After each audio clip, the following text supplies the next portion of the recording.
একজন মুমিনের নিদর্শন এবং দায়িত্ব হচ্ছে সে যখন কোনো মন্দ কাজ দেখবে, তার যদি শক্তি থাকে শক্তি দিয়ে সেটাকে প্রতিহত করবে। রাষ্ট্রের দায়িত্ব হচ্ছে যদি কোথাও ইসলাম বিরোধী কোনো কাজ হয় সেগুলোকে দমন করা, এটা রাষ্ট্রের দায়িত্ব। রাষ্ট্রের শক্তি আছে, রাষ্ট্র এগুলোকে দমন করবে।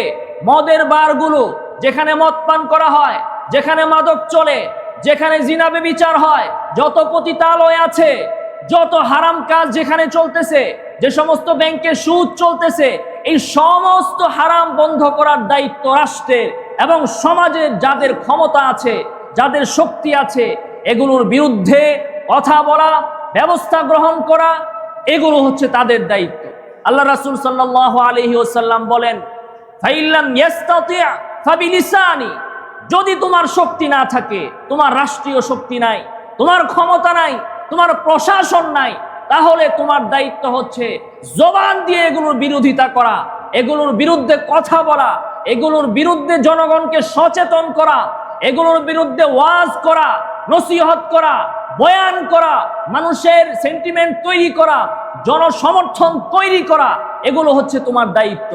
যদি এটাও না পারো, যে তোমার ঈমান এতই দুর্বল হয়েছে যে তুমি শক্তি দিয়েও সেটাকে দমন করতে পারো না, আবার জবান দিয়েও এগুলোর বিরুদ্ধে, বাতিলের বিরুদ্ধে কথা বলার হিম্মত তোমার নাই, আল্লাহর রাসূল বলেন, তাহলে ফাবি কলবি, অন্তর দিয়ে এগুলোকে কিভাবে পরিবর্তন করা যায় সেই চিন্তা তোমাকে করতে হবে।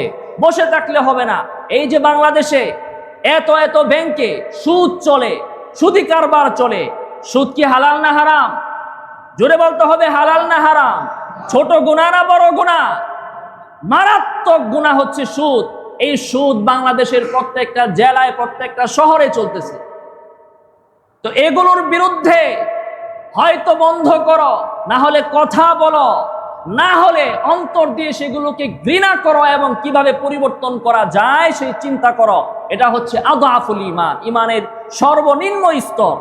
কোনো জায়গায় হারাম চলতেছে, আপনার অন্তরের ভিতরে একটু বাধেও না, একটু পেরেশানিও হয় না, একটু চিন্তাও আসে না যে আমার দেশে এগুলো চলতেছে, আমার মহল্লায় এগুলো চলতেছে, আমার প্রতিবেশীর মধ্যে এগুলো হারাম চলতেছে, আমার অন্তরের ভিতরে একটু ব্যথাও আসে না, একটু নাড়াও দেয় না, তাহলে আল্লাহর রাসূল বলেন ঈমানের নিচের স্তরেও তুমি নাই।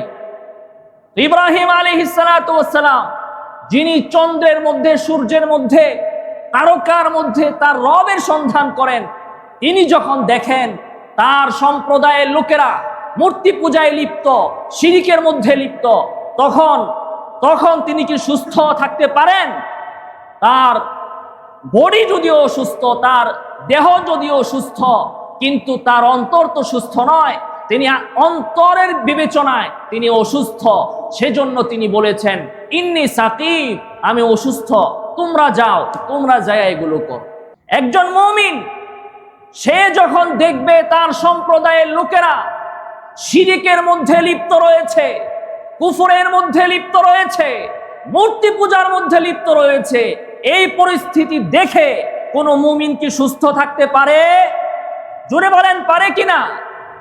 মান রাআ মিনকুম মুনকারান ফালইউগাইয়িরহু বিয়াদি ফাইল্লাম ইস্তাতি' ফাবিলিসানি ফাইল্লাম ইস্তাতি' ফাবিকলবি ওয়া যালিকা আযআফুল ঈমান।